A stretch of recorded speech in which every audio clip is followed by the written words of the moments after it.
अभी हम भगवान को कितना याद करते हैं? अभी हम भगवान को केवल इतना याद करते हैं, सवेरे उठते हैं, उठ करके हम बिस्तर में चाय कॉफी पी लेते हैं, समय मिलता है 10 बजे तक तो नहा लेते हैं, उसके बाद 2 अगरबत्ती जलाते हैं, यूं यूं घुमाते हैं, लगा देते हैं, हाथ जोड़ते हैं, हे भगवान आज काम को जा रहे हैं, काम हो जाना चाहिए। भगवान की भक्ति कम करते हैं लोग, भगवान को धमकी ज्यादा देते हैं लोग। हो जाना चाहिए काम, हो जाना चाहिए काम।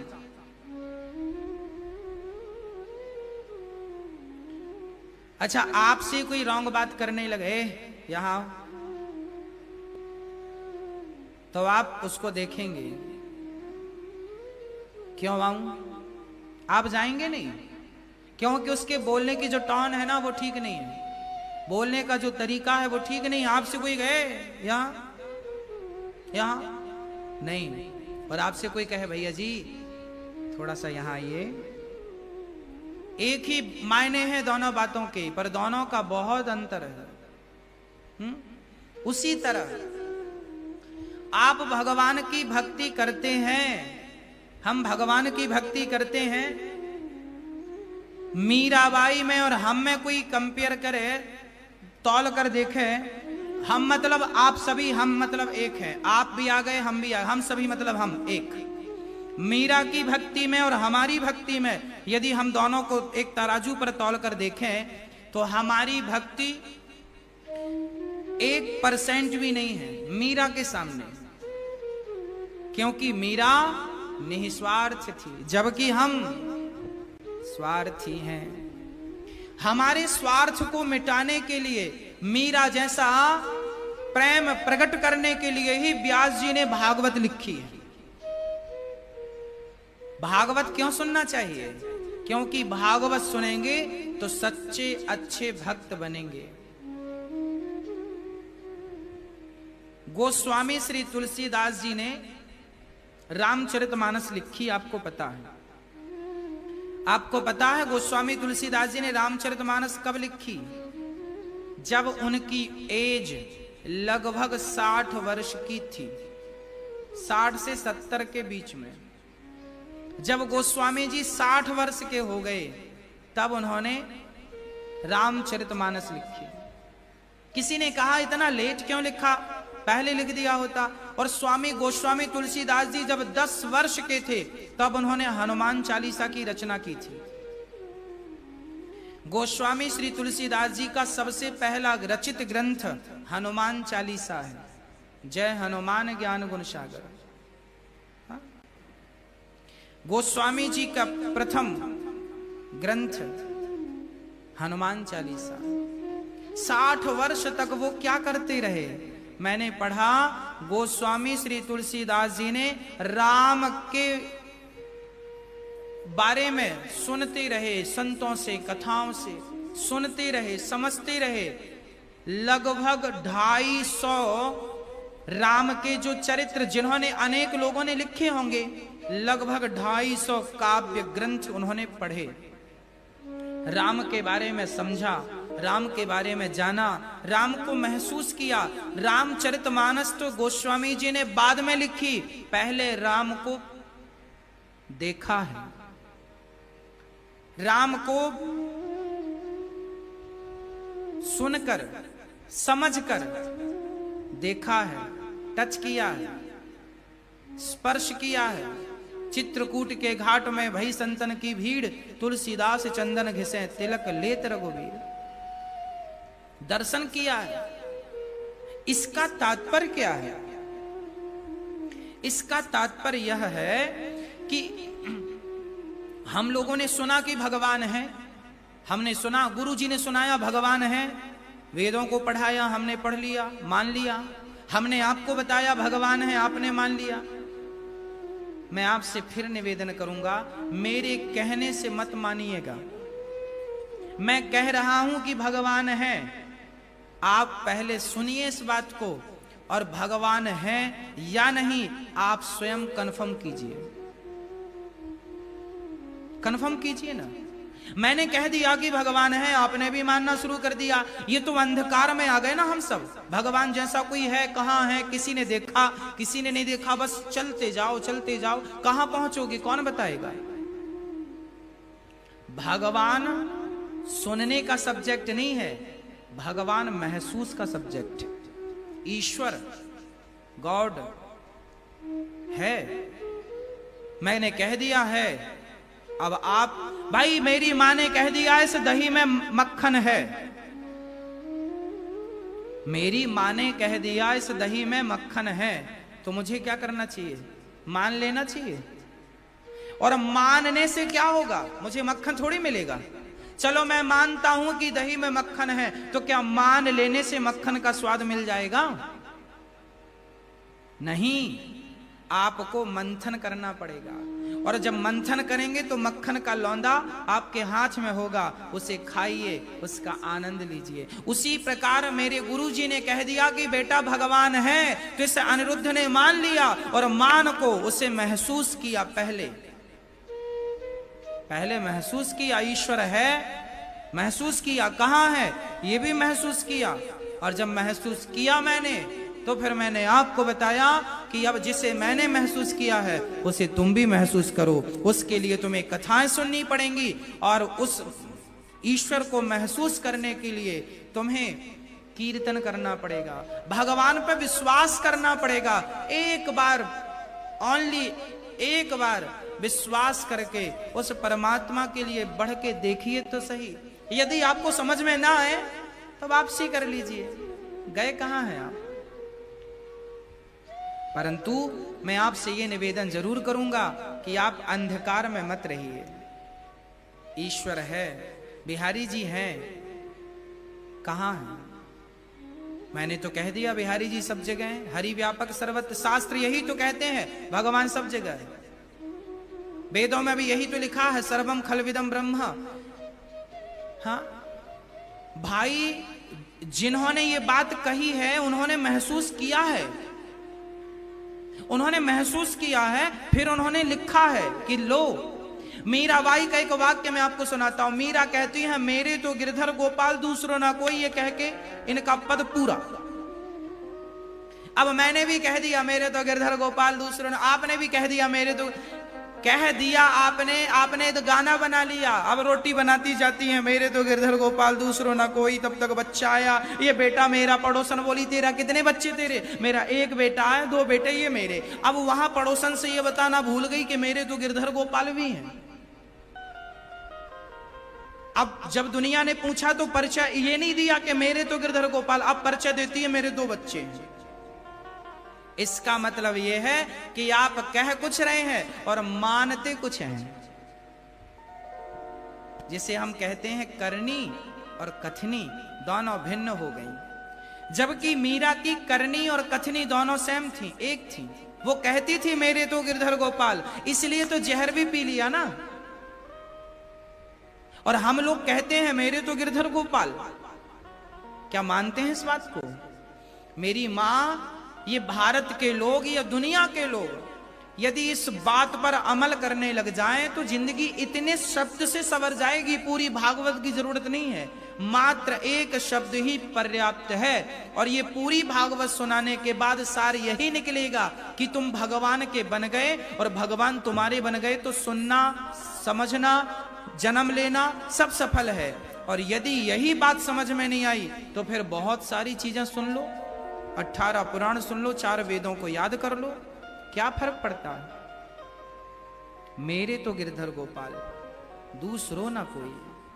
इस शब्द को जीना है, इस शब्द में डूबना है, इसे रियल चरितार्थ करना है, रियल में चरित्र में उतार देना।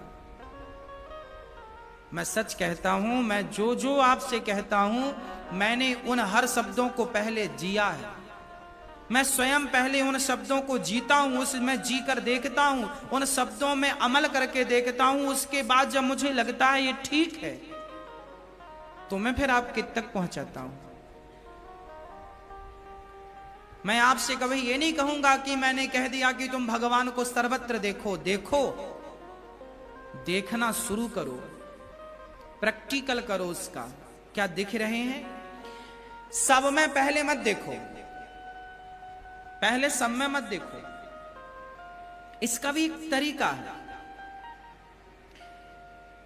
भाई। जब हम पहली कक्षा के विद्यार्थी होते हैं ना, तो मास्टर जी हमें बताते हैं ABCD, का खा गा घा। ज्यादा नहीं पढ़ाते हमें, का ही पढ़ाते हैं। ए देखो ऐसा लिखना है, ऐसे बोलो A B, कम पढ़ाते हैं। पहले हमें A को देखना है, फिर B को देखना है। जब A समझ में आ जाएगा तो B भी समझ में आएगा।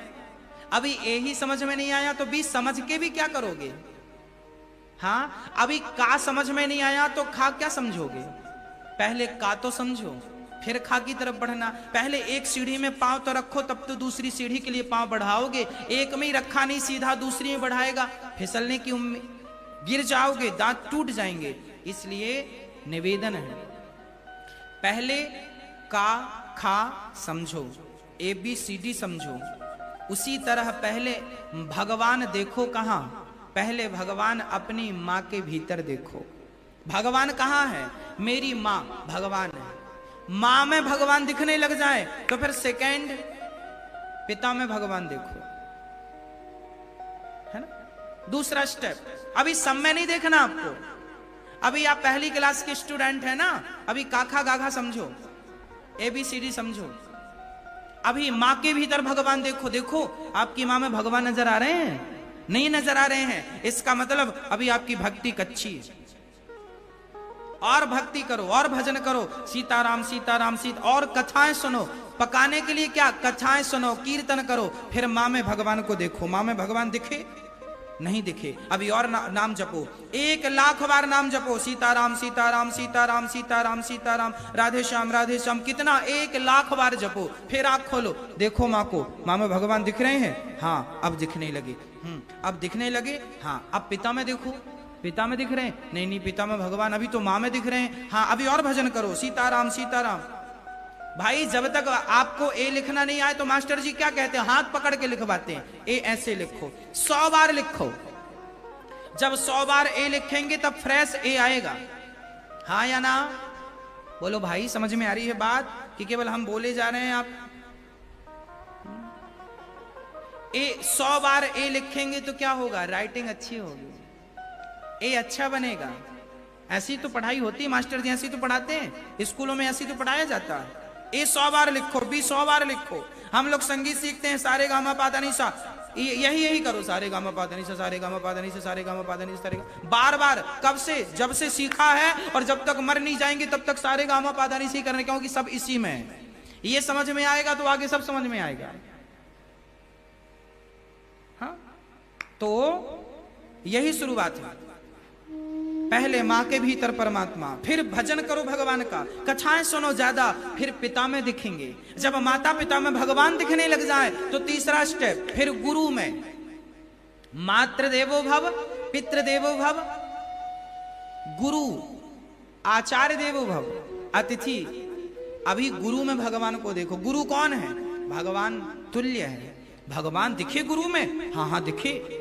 अब कई लोगों की मुझे प्रॉब्लम इससे होती है कि माँ के भीतर तो भगवान दिखता नहीं है, पिता के भीतर भगवान दिखता नहीं है। कई लोग बोले गुरु भगवान है। ये फ्रॉड लोग हैं, एक नंबर का फ्रॉड है ये आदमी। तुम पहली सीढ़ी चढ़े नहीं, दूसरी सीढ़ी चढ़े नहीं, डायरेक्ट तीसरी सीढ़ी में चले गए तो कैसे माने कि तुम? हाँ, आपको बेस तैयार नहीं है। अब हमने घर बनाया पर घर की नींव तो डाली नहीं, नींव तो भरी नहीं, और डायरेक्ट दीवारें खड़ी कर दी, तो कितने दिन टिकेंगी साहब वो दीवारें? कितने दिन टिकेंगी? जिसने मां के भीतर भगवान को देख लिया, जिसने पिता के भीतर भगवान को देख लिया, थर्ड स्टेप है कि वो गुरु के भीतर भगवान को देखे। अब जिसे गुरु में भगवान नजर आते हैं, उसके पहले उसे मां में और पिता में नजर आना अति आवश्यक है। तीसरा स्टेप गुरु है। फिर मातृ देवो भव, पितृ देवो भव, अतिथि देवो भव। आपके घर में आया हुआ अतिथि कौन है? बोलो, आपके घर में आया हुआ अतिथि कौन है? भगवान है। इसलिए अतिथि कोई भी हो जिसके आने की कोई तिथि निश्चित ना हो, जो अकस्मात अचानक आपके द्वार पर आ जाए, उसे अतिथि कहते हैं। और जो बताकर आए साहब फलानी तारीख को फलाने टाइम पे हम आ जाएंगे, इन्हें अतिथि नहीं, इन्हें मेहमान कहते हैं, गेस्ट कहते हैं। जो बताकर आ रहे हैं इन्हें क्या कहते हैं? इन्हें मेहमान कहते हैं। और जो अकस्मात आपके द्वार के सामने आकर खड़ा हो जाए उसे कहते हैं अतिथि। और अतिथि कौन है? अब इसका मतलब ये नहीं कि आए हुए गेस्टों का आप सम्मान ना करें, करें, वो भी ईश्वर तुल्य है, ठीक है। तो मां भगवान, पिता भगवान, गुरु भगवान, चौथा अतिथि भगवान। आए हुए मेहमानों में भगवान देखो। जब आए हुए मेहमानों में आप भगवान देखेंगे, उसके बाद फिर तुम्हें जो मिले, पड़ोसी मिले, चाचा मिले, ताई मिले, नानी मिले, नाना मिले, जो पड़ोसी मिले, सब में भगवान को देखो। बिहारी जी को हमने देखा मंदिर में, बिहारी जी के दरबार में जाकर, अब उन बिहारी जी को माँ में देखना है, उन्हीं बिहारी जी को पिता में देखना है, उन्हीं बिहारी जी को जमाने में। इसीलिए गोस्वामी जी ने एक चौपाई लिख दी, हरि व्यापक सर्वत्र समाना, सिय राम मय सब जग जानी, करहूं प्रणाम जोरी जुग पानी। भगवान सुनने का सब्जेक्ट नहीं है, भगवान महसूस। हमने हवा को महसूस किया कि नहीं? हवा को देखा नहीं है, हम लोगों ने महसूस तो किया है। मिश्री की मिठास को देखा नहीं है हमने, मिश्री की मिठास को महसूस किया है। उसी प्रकार परमात्मा को देखना नहीं है, देखना तो आखिरी है, पहले महसूस तो करो। महसूस करिए उस परमात्मा को। जब महसूस होने लगेगा तो सपने में भगवान का दर्शन होने लगेगा। जब सपने में दर्शन होंगे तो फिर ये उम्मीद बढ़ेगी कि इन आंखों से भगवान कभी न कभी हमें मिलेंगे जरूर।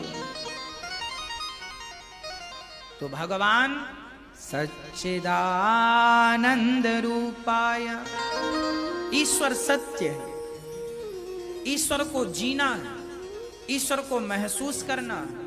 हमने कह दिया, उसे महसूस कीजिए, चरित्र में उतारिए। नहीं तो फिर ये कल को कोई कहेगा भगवान नहीं है, तो आपको भी उनकी लाइन में खड़ा इसलिए होना पड़ेगा क्योंकि आपने महसूस किया ही नहीं। तो आप भी मान जाएंगे, यार मैंने भी तो कई बार भजन कथा सुनी, मंदिर गया, पर मुझे तो कुछ, क्योंकि आपको महसूस नहीं हुआ तो आप भी उनकी पंक्ति में खड़े हो जाएंगे आखिरी में, जो ईश्वर को नहीं मानते। इसलिए मानने के पहले जान लीजिए। मानते बहुत हैं पर जानते नहीं हैं, जानिए। हाँ, तो प्रिय भक्तों, ईश्वर सत्य, भगवान रहते कहां हैं? हम सबके भीतर रहते हैं।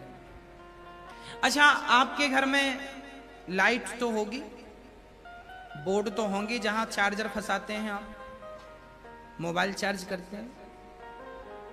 अच्छा, मोबाइल का प्लग, चार्जर अपने प्लग पे फंसाया और मोबाइल को लगा दिया चार्ज में। आप कभी एक आध बार ऐसा करना कि मोबाइल और चार्जर के जो प्लग में फंसाया है बोर्ड में, वहां से मोबाइल के बीच में जो तार है उसके बीच में कहीं आप भले ब्लेड से फाड़ कर देखना, आपको करंट नजर आता है? मोबाइल तो चार्ज हो रहा है, दिखने के लिए तार ही दिखते हैं, तारों के भीतर जो करंट होता है वो दिखाई नहीं पड़ता। हाँ, यदि किसी ने टच कर दिया उसे पता चल जाएगा करंट कैसा है, पर दिखता नहीं है। उसी तरह जैसे तार तो नजर आते हैं, तारों के भीतर का करंट नजर नहीं आता, उसी प्रकार से आप और हम सबके भीतर परमात्मा तो उस करंट की तरह बसता है। जैसे तारों के बीच में करंट है, ऐसे हम जीवों के बीच में परमात्मा बसा हुआ है करंट के रूप में। कोई टच करेगा पता चल जाएगा। हाँ, आप अपने आप को ईश्वर के इतने करीब ले जाओ, ईश्वर का करंट इतना हो आपके भीतर के कोई आपको टच करे, उसको भी करंट लग जाए भक्ति का और वो भी भक्त बन जाए। ऐसा प्रेम होना चाहिए भगवान से, ऐसा करंट होना चाहिए भक्ति का, और वो भी प्रैक्टिकली। सुना नहीं, सुनो, प्रैक्टिकली करो। हाँ, ईश्वर को प्रैक्टिकली करना है। गया वो जमाना जब हमने सुन लिया और फिर आपको सुना दिया, अब प्रैक्टिकली। ईश्वर चित्त के रूप में हम सबके भीतर विद्यमान है, प्रकाश के रूप में। तीसरा स्वरूप है परमात्मा का आनंद। भगवान का एक नाम है आनंद। संसार के विषयों में सुख है, आनंद नहीं।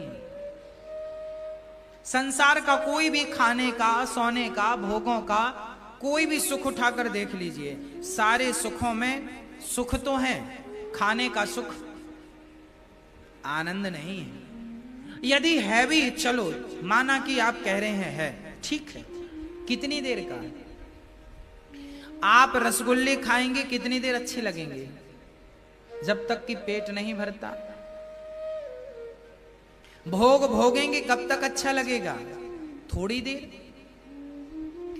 भोगों में भी आनंद कह सकते हैं, सुख कह सकते हैं, पर कितना? थोड़ी देर का। खाने का आनंद थोड़ी देर का, सोने का आनंद कितनी देर का? थोड़ी देर है, 4 घंटे 8 घंटे। कितना सोएंगे आप? अभी आप रात्रि को सोकर उठे, फिर कोई कहे सो जाओ, कोई कहे बिस्तर पे पड़े रहना, सोते ही रहो। कितना सोएगा आदमी? 8 घंटे सोएगा, 10 घंटे सोएगा, 12 घंटे सोएगा, 15 घंटे सोएगा, 24 घंटे तो नहीं सोएगा। थोड़ी देर तो उसका भी मन करेगा उठ के बैठने का, बात करने का, टहलने का, कुछ खाने का, कि सोते ही रहेगा।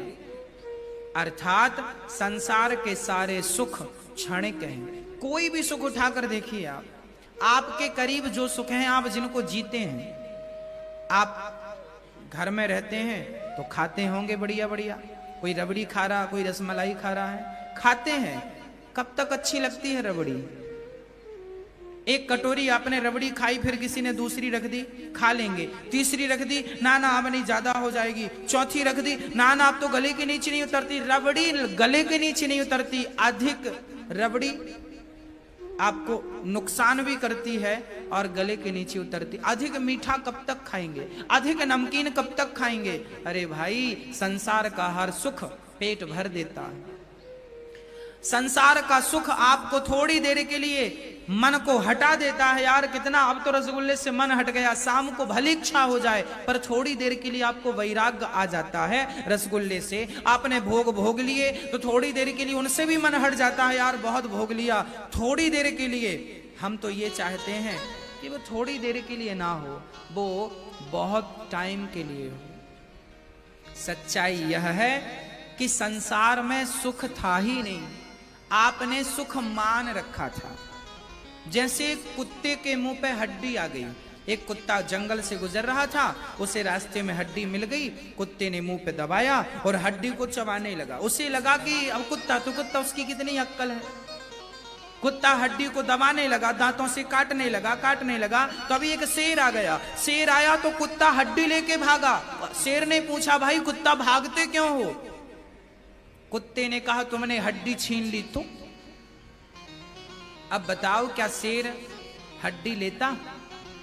शेर तो हड्डी लेता नहीं, क्योंकि उसके काम की तो हड्डी थी नहीं, वो तो मांस खाने वाला। पर कुत्ते को लग रहा था कि इस हड्डी में भी कुछ है और वो भाग रहा था।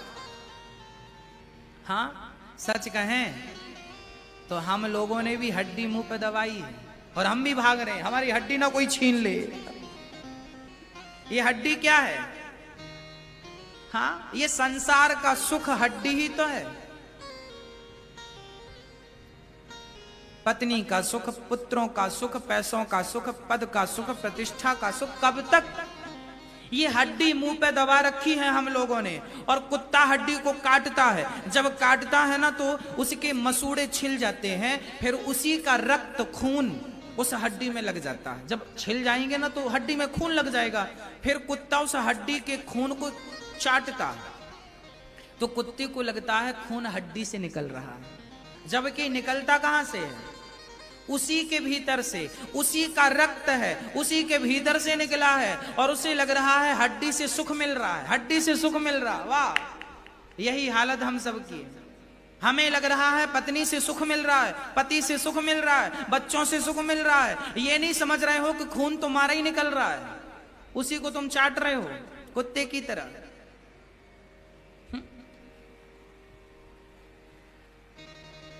जहां सुख है ही नहीं, वहां तुमने सुख की कामना की है, यही तो सबसे बड़ा दुख है।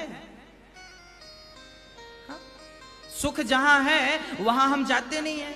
सुख है भगवान के स्मरण में, सुख है भगवान के चिंतन में, सुख है परमात्मा को महसूस करने में, सुख है परमात्मा के ख्यालों में खोने में। परंतु हम संसार में हमें लगता है अब सुख मिलेगा। हमने एक घर बनाया, लगा अब सुख मिलेगा, लगा नहीं एक नहीं वहां भी होना चाहिए, 2 घर बनाए अब सुख मिलेगा, एक गाड़ी खरीदी अब लगा अब सुख मिलेगा, बोले नहीं अभी पत्नी को बच्चा नहीं हुआ, बोले बेटा हो जाएगा तो सुख मिल जाएगा, बेटा हो गया सुख मिला, अभी नहीं, बोले अब ये मिल जाए तो ये सुख मिलेगा, वो मिल जाए तो। पूरी जिंदगी इंसान सुख की तलाश करता है।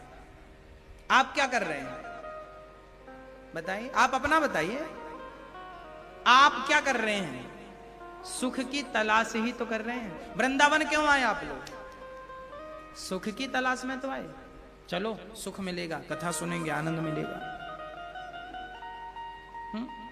लोग गाड़ी खरीदते हैं क्यों? अभी आ रही है वो दीपावली के पहले खरीदने के लिए क्या आती? धनतेरस।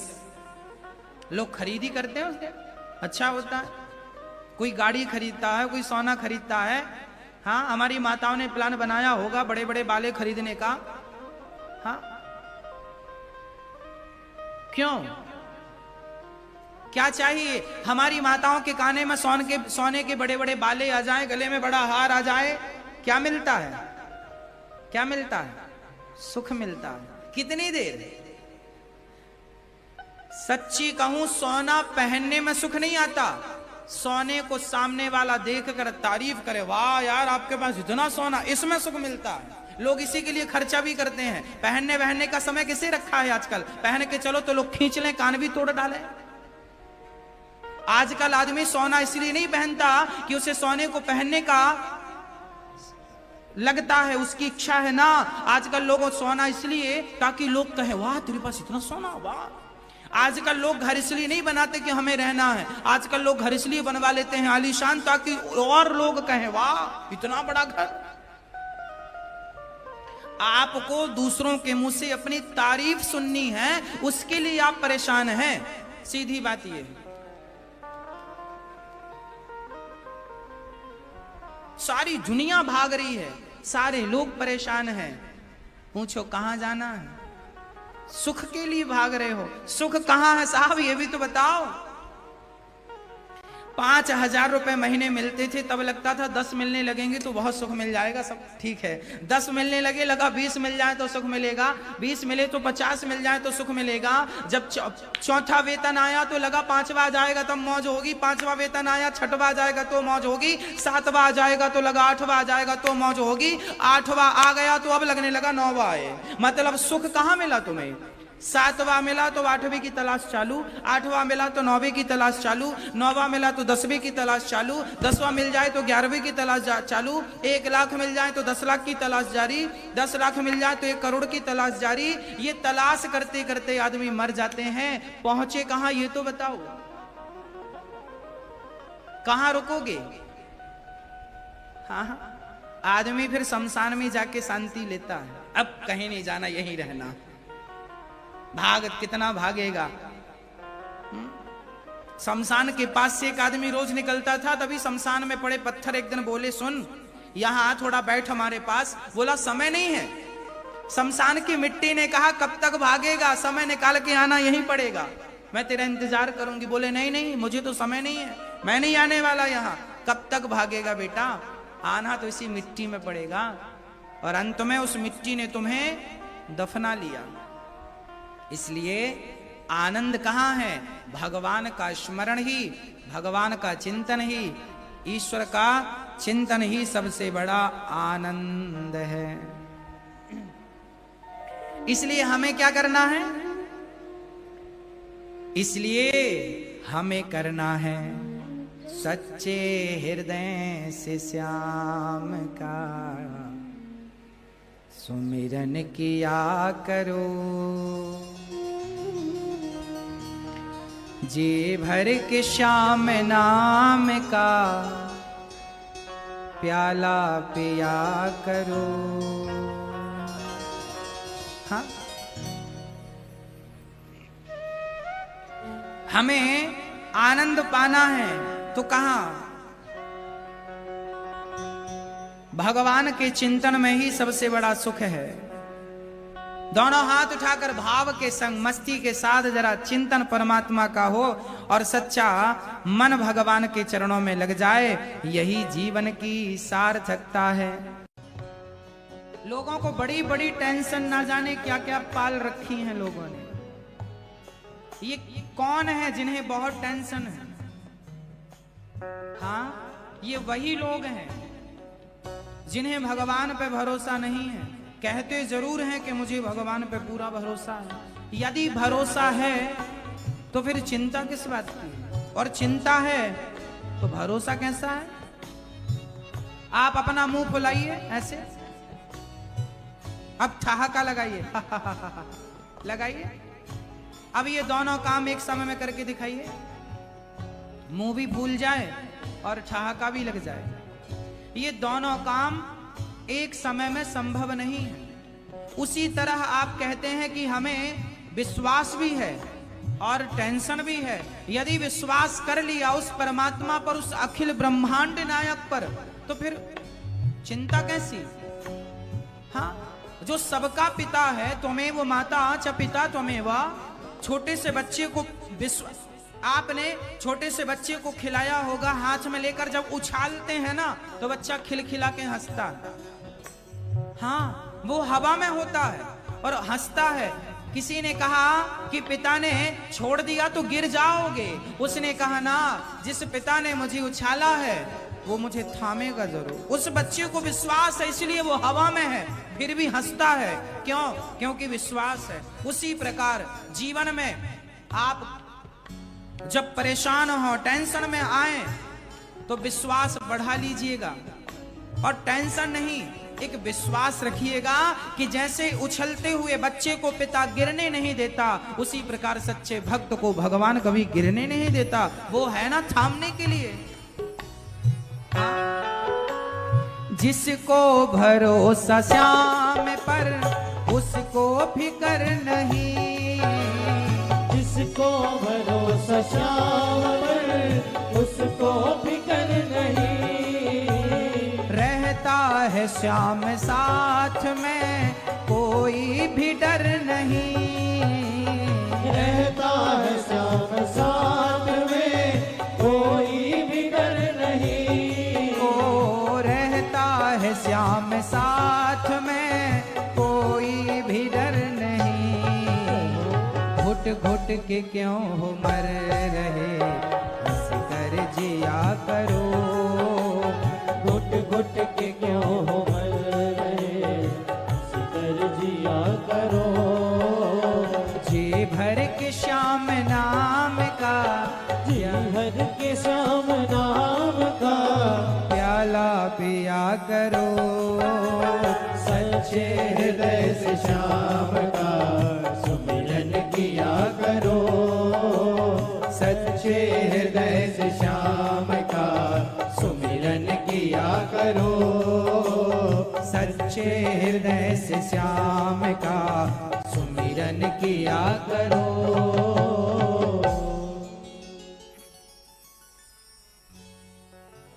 जिसको भरोसा श्याम पर उसको फिकर नहीं। रहता है श्याम साथ में कोई भी डर नहीं। रहता है श्याम साथ में कोई भी डर नहीं, घुट घुट के क्यों हो मर रहे, हंस कर जिया करो, सच्चे हृदय से श्याम का सुमिरन किया करो। ईश्वर सत्य चित आनंद, भगवान विश्व की उत्पत्ति पालन संहार करते हैं, से भगवान को राधा सहित प्रणाम करते हैं। सुखदेव भगवान का जन्म हुआ, उन्हें भी प्रणाम करते हैं। 88,000 संत बैठे हैं, उन 88,000 सौनकादि ऋषियों के बीच में सूत जी आए। सूत जी से सौनकादि ऋषियों ने प्रश्न किया कि हमारी भक्ति ज्ञान बढ़े, ऐसी कथा सुनाओ। भक्ति ज्ञान विराग आपतो विवेको वर्धते महा। सूत जी ने कहा, आपने बड़ा उत्तम प्रश्न किया है, ये कथा देवताओं को भी दुर्लभ है। एक बार अमृत का कलश लेकर इंद्र आए, उन्होंने कहा कि हमें कथा सुना दो सुखदेव जी, और कथा के बदले अमृत ले लो, कथा हमें दे दो। सुखदेव जी ने कहा, इंद्र ऐसा संभव नहीं है। सुखदेव जी ने भागवत को अमृत से भी श्रेष्ठ माना है। स्वर्ग के अमृत में भी वो गुण नहीं है जो गुण भागवत में है। क्या? अरे अमृत कोई पिएगा तो अमर होगा, स्वर्ग की प्राप्ति होगी। अमृत पीकर कोई भगवान को नहीं पा सकता। अमृत पीकर लोग अमर तो हो सकते हैं, पर भगवान को नहीं पा सकते। परंतु भागवत सुन करके, भागवतामृत पी करके लोग सिर्फ अमर नहीं, भगवान को प्राप्त कर सकते हैं। ये इंद्र लोग भगवान के सामने हाथ जोड़कर खड़े हैं। हम में और देवताओं में क्या अंतर है? हमसे थोड़ी वीआईपी हैं देवता, बहुत ज्यादा नहीं है। देवता भी तरसते हैं कि हम मनुष्य बन जाएं। याद रखना, बड़े भाग्य मानुष तन पावा, सुर दुर्लभ सद ग्रंथ निगावा। ये स्वर्ग के देवता भी तरसते हैं कि मनुष्य एक बार बन जाए। हाँ, अभी 2-3 दिन पहले रात्रि को हमने एक सपना देखा। कहो तो हम सपना सुना दें? मैया जी, ओ मेरी माँ, सुना दूं आपको? रात्रि को हमने एक सपना देखा, हमारा अपना पर्सनल स्वप्न था। रात्रि को हमने सपना देखा कि हमारा वक्त पूरा हो गया और हमें ले जा रहे हैं। वो हम भजन सुनाते ना, आपको 1 मिनट की मोहलत दे दो, वो सपने में आ गया हमारे सामने। हम जाने लगे। जब हम जाने लगे तो जो हमें ले जा रहे थे, सपने में हमारी प्रश्नोत्तरी चालू हो गई। सपने में ही हमने पूछा उनसे जो हमें ले जा रहे थे। हमने कहा, ये बताओ हमें लेकर कहां जाओगे? उन्होंने कहा, वहीं जहां सब जाते हैं। हमने कहा ठीक है, पर ये तो बता दो कि हमने पुण्य किए हैं कि पाप किए हैं। उन्होंने कहा कि नहीं नहीं, ये तो हम नहीं बता सकते, आपने क्या ज्यादा किए हैं। तब मुझे लगा कि सुनो, यदि आप मुझे छोड़ दोगे ना तो अब मैं पुण्य ही पुण्य करूंगा, पाप नहीं करूंगा बिल्कुल। ये कहा कि मेरी नींद खुल गई। तब मुझे लगा कि शायद परमात्मा ने पुण्य पुण्य करने का एक अवसर दिया। बेटा, तेरी तो अभी छुट्टी थी, पर तुझे जिंदगी दी है तो केवल पुण्य करने के लिए। तो ये स्वप्न पता नहीं हमें ही क्यों आया। हम तो चाहते हैं कि ये सपना एक बार सभी को आना चाहिए, एक बार सबको ये स्वप्न आना चाहिए और सबको ये पता चलना चाहिए कि तुम जो कर रहे हो उसमें कितना तुम्हारा है। तुम्हारा कितना? याद रखना,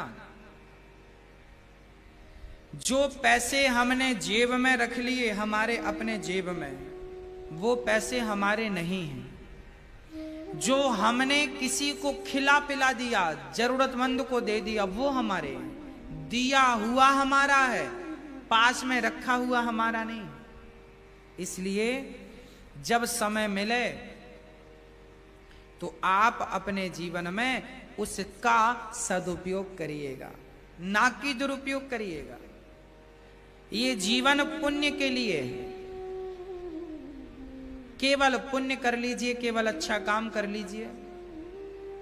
बुरा काम करने के लिए तो बहुत सारे हैं लोग, बहुत सारे लोग यही करते हैं, बुरा काम करते हैं। अच्छा, मैं बहुत अच्छे काम करता हूं या बहुत अच्छा करने का सोचता हूं, और मेरे पड़ोस में एक आदमी रहता है, वो चोरी कर लेता है, मर्डर कर देता है। देखो, वो भी रोटी खा रहा है, मैं भी रोटी खा रहा हूं। मैं चाहता हूं किसी का गलत ना हो, किसी से बुरा ना हो, किसी का दिल ना दुखे, और वो मर्डर कर रहा है, मतलब दिल ही दुखा रहा है। वो भी रोटी खाता है, मैं भी रोटी खाता हूं। अब बताइए किसकी रोटियां ठीक हैं? एक आदमी दिन भर झूठ बोलता है और एक आदमी दिन भर सच बोलता है। एक आदमी दिन भर गलत करता है, एक आदमी दिन भर अच्छा करता है। अब बताइए, रोटियां दोनों भूखे दोनों नहीं मर रहे, पहन कपड़े दोनों रहे, दोनों तो ऐसा नहीं कि किसी के पास कपड़े ना हो, दोनों ही कपड़े पहन रहे हैं, दोनों ही पेट भर रहे हैं, दोनों के पास रहने की छाया है। परंतु यहां से जाने के बाद, जब यहां से हम आगे की यात्रा करेंगे, वहां जब जवाब देना पड़ेगा तो कौन जवाब दे पाएगा और कौन चुप हो जाएगा, वो आप समझिए। आप लोग ये मत समझिए कि हम गलत कर रहे हैं, कौन देख रहा है, कौन देख रहा है, ये मत सोचिए। तुम्हें ही इस गलत का जवाब भी देना है, आज ना सही कल। इसलिए अमृत की चाहत ना हो जीवन में, अच्छाइयों की चाहत हो।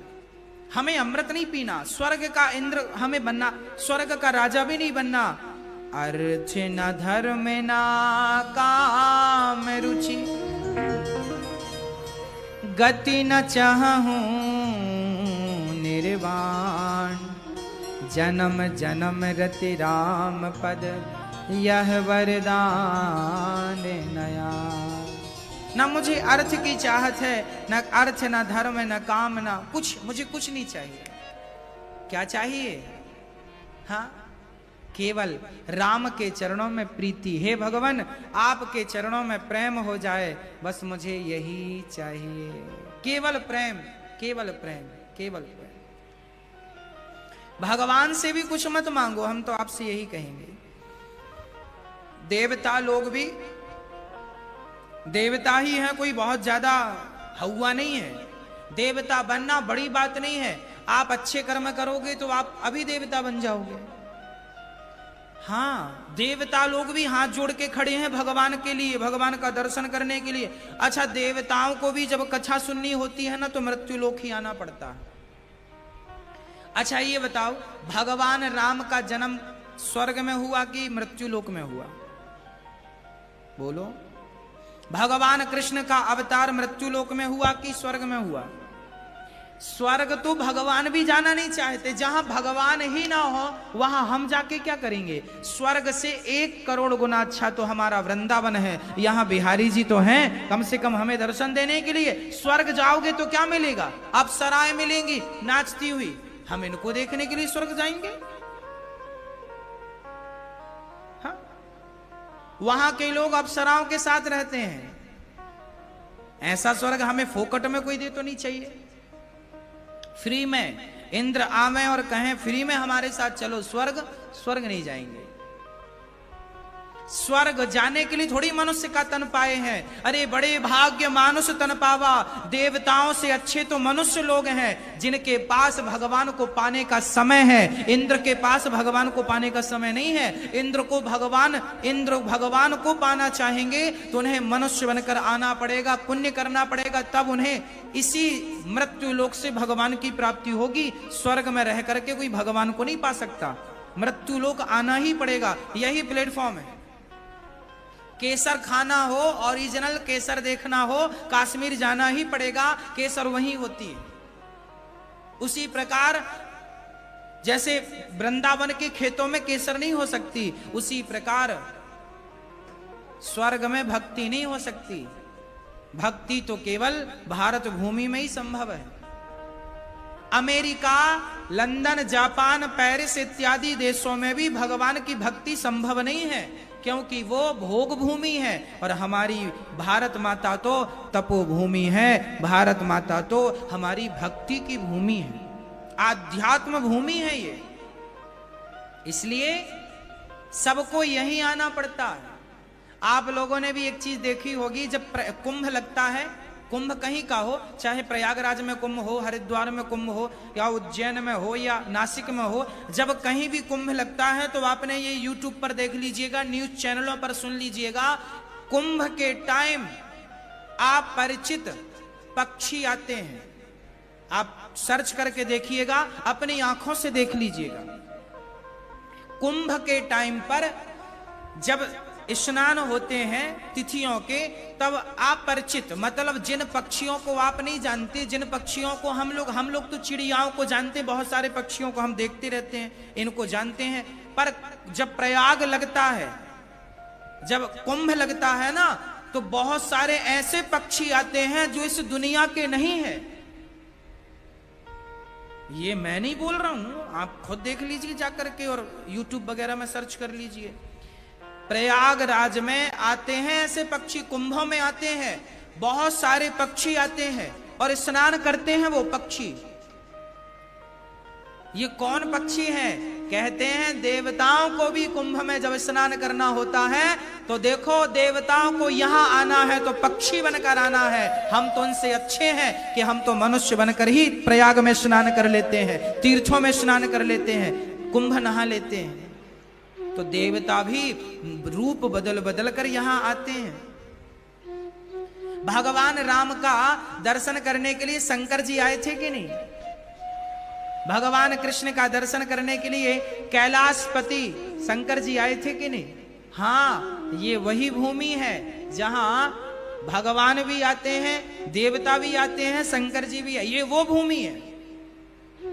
तो इसे आप क्या कह रहे हैं? साधारण? ये असाधारण है। हाँ, मनुष्य बने हो, जल्दी जल्दी पुण्य कर लो, सारे अच्छे काम जल्दी जल्दी कर लो, कहीं कहीं कहीं समय ना निकल जाए, देर ना हो जाए। इसलिए वक्त है, पहचानो। राजा परीक्षित को भागवत सुनाई गई, 7 दिन में परीक्षित का मोक्ष हो गया। इंद्र को आश्चर्य लगा, ये कैसे संभव है? एक तराजू बांधी, एक पलड़े पर भागवत को रखा, दूसरे पलड़े पर तमाम स्वर्ग के सुखों को रखा, तौल कर देखा तो भागवत का पलड़ा भारी था। अर्थात स्वर्ग के सुख से ज्यादा भागवत सुख देती है। स्वर्ग में भी इतना सुख नहीं है भक्तों। वो हम लोग कहावत कहते हैं ना, दूर के ढोल सुहावने। अभी स्वर्ग को आप लोगों ने देखा नहीं, इसलिए आपको लग रहा है बहुत अच्छा है, बहुत अच्छा। आप लोगों की जब दादा परदादा मर जाते हैं तो आप लोग क्या लिखवाते हैं? स्वर्गीय फलाने जी, स्वर्गीय। आप लोग ना स्वर्ग की सोचते हैं, आप इससे ज्यादा सोच भी तो नहीं सकते।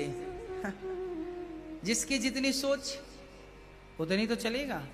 कुएं का मेंढक कुएं कोई संसार मानता है, क्योंकि कभी निकला ही नहीं। आप लोग सत्संग कीर्तन लोग करते नहीं तो पिता के पीछे लिखवा देते हैं आगे स्वर्गीय फलाने जी। स्वर्गीय, स्वर्ग तो क्या, ये रहा स्वर्ग। 5 स्टार होटल का नाम स्वर्ग है। स्वर्ग मत लिखवाओ, आप अपने पूर्वजों को स्वर्ग ना भेजो। स्वर्ग में जाएंगे नाचने लग जाएंगे अप्सराओं के साथ। कहां भेजना है? अर्थ न धर्म ना काम रुचि। ना मुझे अर्थ चाहिए, ना धर्म चाहिए, ना काम, ना मोक्ष। स्वर्ग नहीं चाहिए। न नाक पृष्ठम न च सार्वभौमम न रसाधिपत्यम। ना मुझे पाताल का राजा बनना है, ना मुझे स्वर्ग का राजा बनना है, ना मुझे बैकुंठ का राजा बनना है। प्रभु जब भी मुझे जन्म देना, बस अपने चरणों की भक्ति देकर भेजना। अपने जहां आपके चरण हो, जहां आपके प्रति प्रेम हो, बस वहां मुझे भेज देना, वो कहीं भी हो। इसलिए भगवान से प्रेम, भगवान की भक्ति ही मांगिए, इसी में हम सबका कल्याण है। राजा परीक्षित का उद्धार हुआ, इंद्र ने तराजू बांधी, भागवत से भगवान प्रकट भये। भागवत से भगवान जब निकले, इंद्र का अहंकार समाप्त हो गया। एक बार ये भागवत देवर्षि नारद जी ने भी सुनी थी। अच्छा, एक बार नारद जी का मन हुआ, चलो भ्रमण करके आते हैं। तो नारद जी कहां गए? नारद जी पृथ्वी के समस्त तीर्थों में गए। पुष्करम चा, प्रयागम चा, काशिम, गोदावरीम तथा हरिक्षेत्रम, कुरुक्षेत्रम, श्रीरंगम, सेतु बंधनम। नारद जी पृथ्वी के समस्त तीर्थों में गए, पर ना पश्यम पुत्र मिच्छर्म मना संतोष कार्यक्रम। नारद जी बोले, मुझे कहीं शांति नहीं मिली, शांति कहीं नहीं थी। नारद जी सारे तीर्थों में गए, पर शांति नहीं मिली। तब नारद जी कहां गए? गृहस्थों के घर गए, साधुओं के घर गए, शांति नहीं। तब नारद जी गृहस्थों के घर आ गए। अच्छा, आपके घर शांति होगी? नारद जी एक गृहस्थ के घर में चले गए। वहां जाकर देखा तो वहां झगड़े चल रहे थे। तरुणी प्रभुता गेहे श्याल को बुद्धिदायक। घर पे नई नई बहुओं की चलती है, सासू मां की कोई पूछ नहीं है। आजकल सासू मां से कौन पूछता है? आजकल की बहुएं पढ़ी लिखी हैं, सासू मां से पूछने की क्या जरूरत है, हम तो खुद पढ़े लिखे हैं। आज के युग में बड़ों का सम्मान कम हो गया। बड़ों का सम्मान अधिक होता तो सतयुग हो जाता, त्रेता युग आ जाता, द्वापर युग आ जाता। क्योंकि उस युग में बड़ों का सम्मान था। बड़ों का सम्मान सबसे ज्यादा सतयुग में था, त्रेता युग में भी था। पर राम तो बड़ों का सम्मान करते थे, पर उसी त्रेता में रावण भी था जो कि अपने से बड़ों का सम्मान नहीं करता था। मतलब सम्मान ना करने की पद्धति चालू हो गई। द्वापर आया, द्वापर में तो और बात बिगड़ गई। द्वापर में तो बड़ों का कोई सम्मान था ही नहीं। बताइए वो कौन था द्वापर युग में जो अपने से बड़ों का सम्मान नहीं करता था? नाम बताइए उसका। कौन? हाँ जी, दुर्योधन। दुर्योधन के बड़े थे पितामह भीष्म। मां कहते थे ये रास्ता पकड़ लो, ऐसे चलना है, नहीं चलेंगे।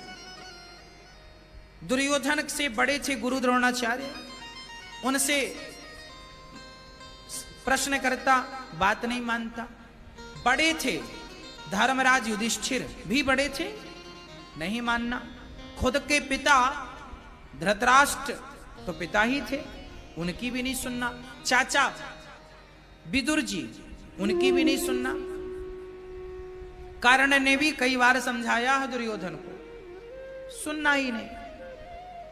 बड़ों की बात ना मानने की जो परंपरा है, बहुत भली भांति किसी ने पालन किया है, दुर्योधन ने पालन किया। ना मानना, बड़ों की बात मानना ही नहीं।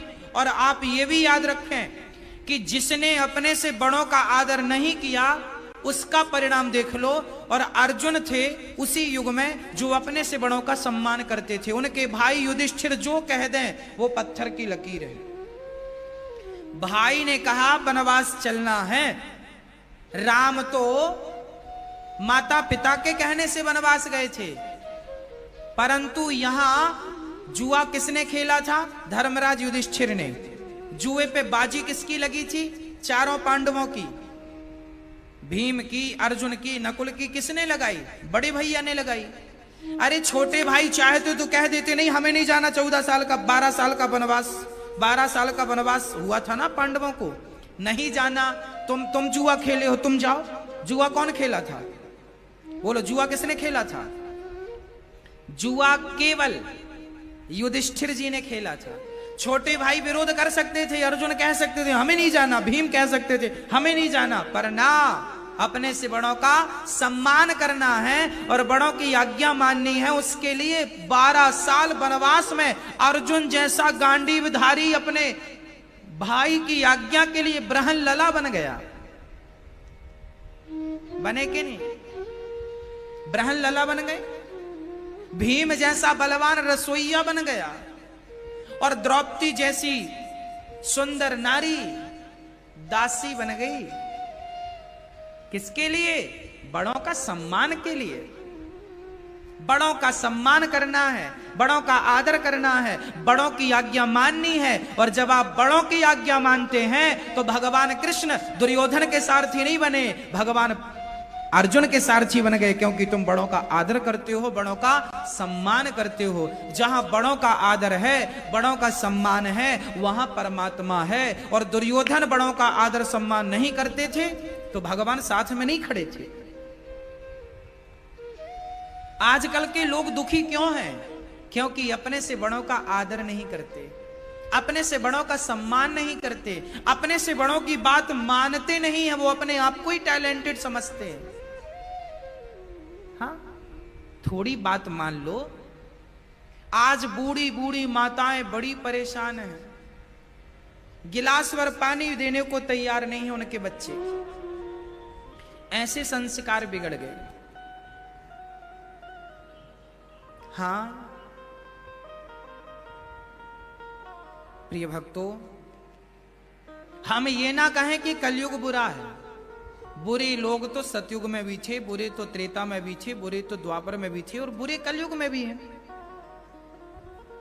लोग कहते हैं कलयुग में बहुत बुरे लोग हैं। तो क्या दुर्योधन अच्छा था द्वापर युग में? तो क्या रावण अच्छा था त्रेता युग में? तो क्या हिरण्याक्ष हिरण्यकश्यप सतयुग में अच्छे थे? अरे अच्छे बुरे तब भी थे जब सतयुग था, द्वापर था, त्रेता था। आज अच्छे बुरे आज भी हैं। मायने ये नहीं है कि तब अच्छे थे आज बुरे हैं। मायने ये है कि आपको अपने आप को किस लाइन में, पंक्ति में खड़ा करना है। अच्छों की पंक्ति में या बुरों की? पंक्तियां दोनों तब भी थी। अच्छों की पंक्तियां तब भी थी, बुरे लोगों की पंक्तियां भी तब थी। देखिए, दो सेना थी ना, कौरवों की और पांडवों की। ये कौन सा युग था? द्वापर युग था। द्वापर युग में एक लाइन अच्छी थी पांडवों की, सत्य की लाइन थी, एक असत्य की लाइन थी कौरवों की। आपको किस लाइन में खड़ा होना है ये आप डिसाइड कीजिए। आपको किसके साथ खड़ा होना है? पांडवों के साथ खड़ा होना है या दुर्योधन के साथ खड़ा होना है? आज भी हमारे भारत में डिवाइड दो भागों में है। एक पांडवों की सेना है, एक कौरवों की सेना। आज भी यहां दो सेनाएं हैं, एक राम की सेना है, एक रावण की सेना। आपको किस सेना में सम्मिलित होना है? आपको अपने आप को कहां खड़ा करना है वो आप ही डिसाइड करेंगे, मैं डिसाइड नहीं करूंगा। आपको राम के पीछे खड़ा करना है तो आप राम की सेना में है, आप रावण के पीछे खड़ा कर दोगे, आप रावण की सेना में। अभी दशहरा था, आज भी दशहरा है ना, तो दशहरे की शुभकामनाएं आपको हम दे ही दे देते हैं। आप सभी को दशहरे की लाखों लाख बधाइयां, शुभकामनाएं। थोड़ी दशहरे पर भी चर्चा कर लेते हैं। अब लगे हाँ दशहरा आ ही गया, चलो इस त्योहार को भी ले लेते हैं। अब इस दशहरे में देखिएगा, चलो इस दशहरे में तो बेचारा, ये दशहरा तो कोरोना का दशहरा है, कोरोना नहीं खा लिया, कोरोना का डसा हुआ दशहरा है ये। इस दशहरे में आपने कम नोट किया होगा, मैं पिछले दशहरों की बात करता हूं। दशहरों में क्या देखने जाते हैं लोग? बच्चों को, चलो तुम्हें बड़ा वाला रावण दिखाएंगे। कितने 100 फीट का रावण। रावण का कद बढ़ता ही जा रहा है और राम ज्यों की त्यों छोटे के छोटे, 5 फीट के राम। राम 5 फीट के और रावण 100 फीट का। फलानी जगह भीड़ लग गई, क्यों? रावण 100 फीट का था। आजकल लोग राम को देखने वाले नहीं है। दशहरा में लोग राम को नहीं देखते, किसे देखते हैं? रावण को। तो ये किसकी पंक्ति में खड़े हैं? ये किसकी पंक्ति में खड़े हैं बता दो, अब आप ही बताओ। एक लाइन राम, आज तक आपने सुना कि राम 50 फीट के, कलयुग में रावण ही बढ़ा है। इस युग में बढ़ा है तो कौन? राम का कद तो ज्यों का त्यों है, 5 फीट 5.5 फीट बढ़ा है, तो रावण बढ़ा है। इसलिए जहां रावण का कद बढ़ने लगे उसी को आप कलयुग समझ लीजिएगा। यदि राम का कद बढ़ जाता तो इसे त्रेता युग मान लेते आप। आप किसकी पंक्ति में खड़े हैं, राम की या रावण की? मैं कभी दशहरा देखने नहीं जाता, क्योंकि राम तो किसी को दिखते ही नहीं है। दशहरा में बताओ राम दिखते हैं? केवल रावण दिखता है। बताओ सच्ची बात है या बुरी बात है? राम तो मानो भीड़ में कहीं खो गए, दिख रहा है तो केवल रावण दिख रहा है। और बच्चों को बेटा देखो रावण रावण, अरे बच्चों को रावण क्या दिखा रहे हो? रावण तो ऑलरेडी हो ही। रावण तो जो कह रहा है ये रावण, अरे जरा तू भी देख, तू भी तो रावण ही है, तू भी रावण है। रावण के तो 10 सिर थे, पूरे के पूरे बाहर थे। आज का आदमी तो रावण से खतरनाक है। रावण तो सीता को ले जाता है और चोरी करके सीता को अशोक वाटिका में रखता है। सीता आई, राम ने उन्हें अग्नि परीक्षा ली। अग्नि परीक्षा में सीता पवित्र थी, अर्थात सीता माता अग्नि परीक्षा में पवित्र निकली। ये राम ने रावण को मार दिया, ये तो राम का बल था, पराक्रम था। पर सीता रावण के घर से पवित्र निकली, ये रावण की मर्यादा थी। हां, अब आज कोई पुरुष किसी स्त्री को अपने घर ले जाए तो क्या उसे पवित्र छोड़ेगा? प्रश्न ये खड़ा है। तब का रावण तो सीता को टच भी नहीं करता था, तब की सीता तो लंका में भी सुरक्षित थी, और आज की सीता तो गली मोहल्लों में सुरक्षित नहीं है। आज की सीता तो अपने घर में सुरक्षित नहीं है। आज की सीता तो चलती हुई रोड में, सड़क में, रास्ते में, चौराहों में, अरे रेलवे स्टेशन, पुलिस स्टेशन में आज की सीता सुरक्षित नहीं है। तब की सीता कम से कम रावण की लंका में सुरक्षित थी। तो अब ये बताओ कि कौन सा रावण खतरनाक है और पुतला किसके जलने चाहिए? रावण कौन है? बुराइयों का प्रतीक है रावण। बुराइयों पर अच्छाई की विजय, रावण का दहन, यही तो है।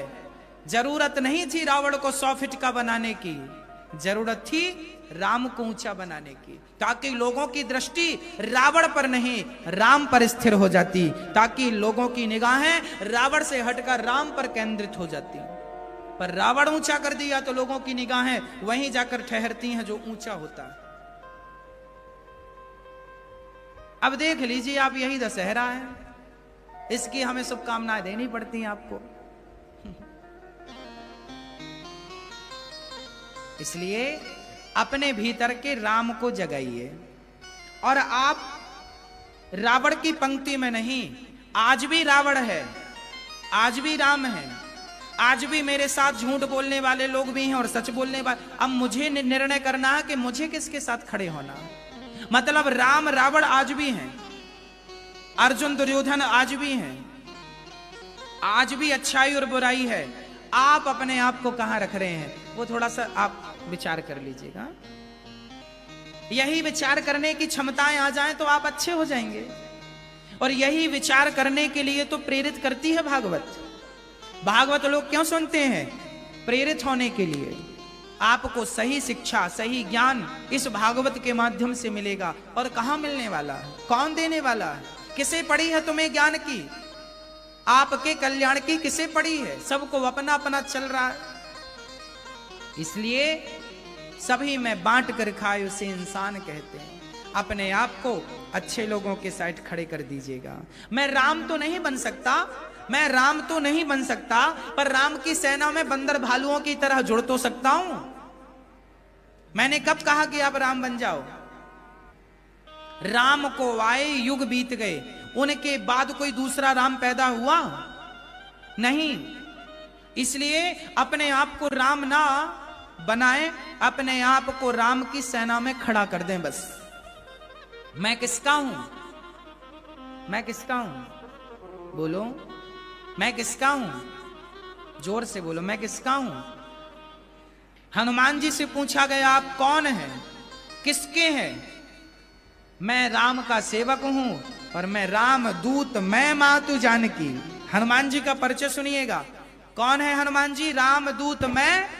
मैं कौन हूं? मैं राम का दूत हूं, मैं राम का हूं।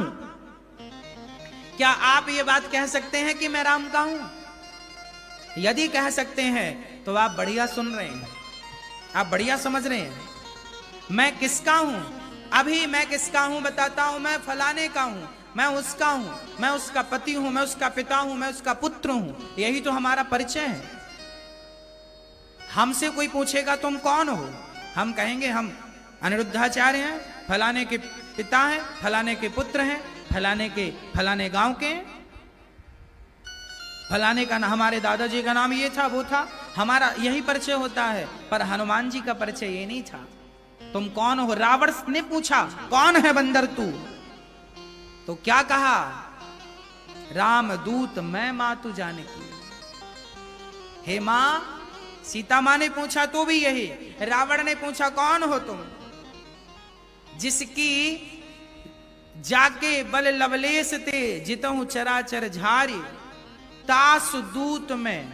किनका दूत हो? जिनकी नारी को तुम चुरा कर लाए हो, जिसकी भ्रकुटी मात्र से सृष्टि उलट पलट हो सकती है, मैं उनका दूत हूं। और राम दूत, मैं मातु जानकी। मैं राम का सेवक हूं, मैं राम का। वाह, मैं किसका हूं? मैं राम का हूं। अभी जो दशहरा देखने गए हैं वो उनसे पूछा गया तुम किसके हो? क्या बोलेंगे? मैं रावण का हूं, क्योंकि मैंने बड़ा रावण देखा है। रावण के मत बन जाना, मैं राम का हूं। बस अपने आप को जिसने राम से जोड़ दिया। लंका में रहने वाला एक आदमी जिसका नाम विभीषण था, उसने अपने आप को जब राम से जोड़ा तो लंका तो जल गई, पर विभीषण के घर में आंच नहीं आई। जारा नगर निमिष एक माही, एक विभीषण कर ग्रह नाही। विभीषण के घर में आंच नहीं आई। क्यों? क्योंकि विभीषण ने अपने आप को किससे जोड़ दिया? किससे जोड़ दिया? किससे जोड़ दिया? राम से। सारे बंदर भालुओं ने अपने आप को किससे जोड़ दिया? अरे भाई देखो, ये वृंदावन में बंदर हैं, हम लोग इन बंदरों का भी आदर करते हैं, हम लोग इन बंदरों का सम्मान करते हैं। क्यों? क्योंकि ये वही बंदर हैं जो कभी इन बंदरों ने अपने आप को राम से जोड़ करके राम की शक्ति में काम आए थे, राम से जुड़कर। अरे भाई, राम को किसी की जरूरत थी नहीं, पर धन्य थे ये बंदर जो अपने आप को कम से कम राम से जोड़ तो पाए। तो हमसे अच्छे तो ये बंदर ही हैं कि वो तो राम से जोड़ पाए अपने आप को, और हम कहां जुड़ पाए राम से? अभी संसार में उलझे पड़े हैं। इसलिए राम से जुड़ो, कृष्ण से जुड़ो, जोड़ दीजिए अपने आप को, बन जाइए राम के। हाँ प्रिय भक्तों, छोटी सी गिलहरी थी, जब राम सेतु बना रहे थे ना, छोटी सी गिलहरी थी, वो भी बालू लपेट लपेट के शरीर में जा रही थी और सेतु पे झड़ा रही थी। राम ने कहा क्या कर रही है गिलहरी? उसने कहा प्रभु, अपने आप को आप से जोड़ रही हूं। भगवान से जुड़ने का उपाय क्या है? हम चाहें कि हम भगवान से जुड़ जाएं, कैसे जुड़ेंगे? डायरेक्ट ना, इनडायरेक्ट। कैसे? भगवान को जो पसंद है वो करने लग जाइए। भगवान को सेवा बड़ी पसंद है ना? सेवा करिए।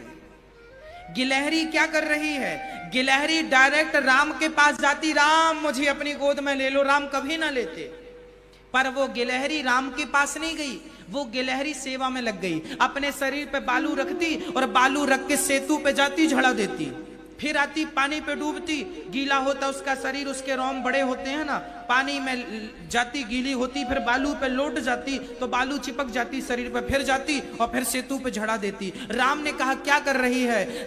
उस गिलहरी ने कहा मेरे हाथ पांव बड़े नहीं हैं कि मैं बड़े बड़े पत्थर लाकर सेतु पे रखूं और आपकी सेवा करूं। मुझे लगता है कि इतने बड़े बड़े पत्थरों पर जब आप चलेंगे तो कहीं आपके पांव में कोई कांटा, कोई चुभ ना जाए, कोई पत्थर, नुकीला पत्थर कहीं आपके पांव में न चुभ जाए, इसलिए पूरे सेतु पे बालू बिछा रही हूं ताकि आपके पांव को गद्दा भरा आनंद प्राप्त होता चले। बालू में रखते हुए जाएं और आपके पांव में कोई चुभन ना हो, कोई छाले ना हो, नहीं पत्थरों पे चलने से छाले पड़ जाएंगे। वाह! राम ने उस गिलहरी के ये विचार सुने, उसे हाथ में लिया और प्यार किया। आज तक उस गिलहरी को हम लोग याद करते हैं। आज युग बीत गए, युग, सदियां नहीं, युग बीत गए, आज तक हम उस गिलहरी को याद करते हैं। क्यों? क्योंकि उसने अपने आप को सेवा से जोड़ा। ये दास अनिरुद्ध क्या कर रहा है? इसलिए वृंदावन में ये बंदरों की सेवा कर रहा हूं कि इन्होंने कभी राम की सेवा की थी और आज हमें इनकी सेवा करने का अवसर मिला। और किसी बंदर ने संदेशा राम से कह दिया कि राघव, कभी तुम्हारी सेवा हमने की थी, अब हमारी सेवा ये अनिरुद्ध कर रहा है, जरा इस पर भी कृपा की दृष्टि डाल देना। किसी बंदर ने कह दिया तो गोविंद की कृपा जरूर पड़ेगी, बिहारी जी की कृपा जरूर होगी। इसलिए हमें डायरेक्ट भगवान से नहीं जुड़ना, हमें सेवाओं के माध्यम से भगवान तक पहुंचना है।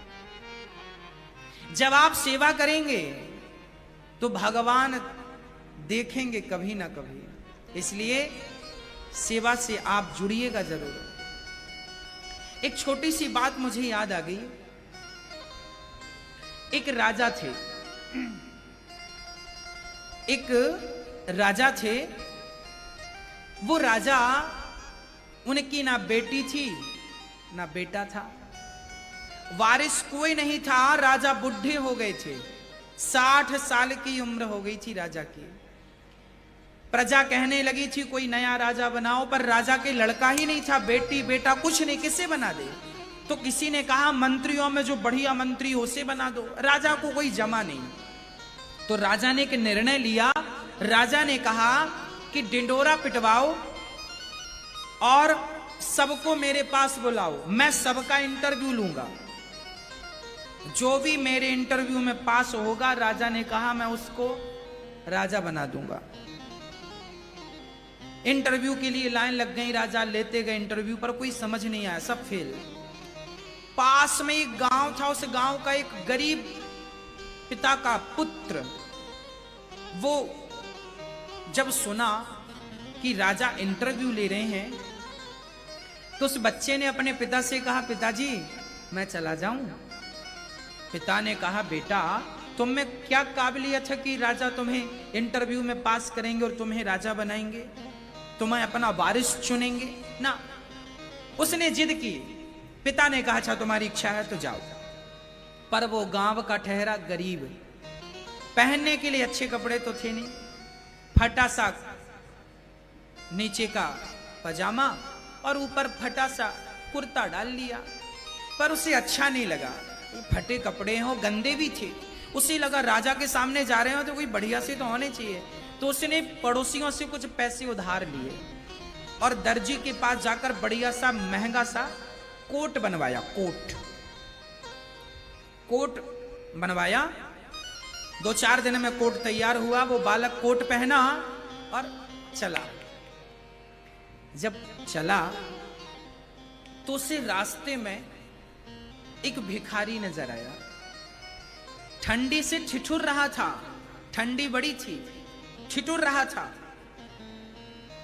इसने विचार किया कि मैंने जो कोट पहन रखा है इस कोट की जरूरत तो इसे है। वो ठिठुर रहा था ना चूंकि, पर इसे लगा कि मुझे इंटरव्यू भी देना है, मैंने बनवाया है, महंगा है। बहुत विचार किया क्या करूं क्या करूं क्या ना करूं, क्या करूं क्या ना करूं। आखिरी में निर्णय लिया कि कोई बात नहीं, राजा फेल ही करेंगे, इससे ज्यादा क्या करेंगे, फांसी पे तो चढ़ाएंगे नहीं। पर बेचारे को ठंडी लग रही है, ये मर ना जाए, इसलिए उस बालक ने अपना कोट उतारा और उसी भिखारी को पहना दिया। चला, राजा के दरबार में पहुंचा। मंत्रियों ने कहा क्या चाहते हो? बोले इंटरव्यू देने आया हूं। राजा ने ढिंडोरा पिटवाया। मंत्रियों ने कहा बैठिए, राजा साहब आ रहे हैं। बैठा, 2 घंटे तक वेट किया। जब दरबार में राजा साहब आए तो वो आदमी, वो बालक जब राजा के सामने गया तो दंग रह गया, उसकी पलक झपकने को तैयार नहीं। राजा ने कहा क्या हुआ? इस बालक ने कहा आप वही भिखारी है ना जिसको हमने अभी अभी कोट पहनाया? हाँ, एक्चुअली वो भिखारी कोई और नहीं, वो राजा ही बाहर भिखारी बनकर बैठ गया था और सबसे कहता कि हमारी मदद करो, हमारी मदद करो। लाखों लोग वहां से गुजर गए। राजा बनने वाले, जो राजा बनने की होड़ में खड़े थे, किसी ने मदद नहीं की। राजा ने कह दिया बालक, इस राज्य के असली वारिस आप हो, क्योंकि आपके भीतर लोगों के प्रति दया है, आपने देना सीखा है, इसलिए आप इस राजगद्दी के अधिकारी हो। राजा ने उसी हाल में फटे पुराने कपड़े पहने, उसी हाल में बिठाया, उस बालक का राज तिलक कर दिया। यह है असली वारिस, जो दूसरों का दर्द समझता हो।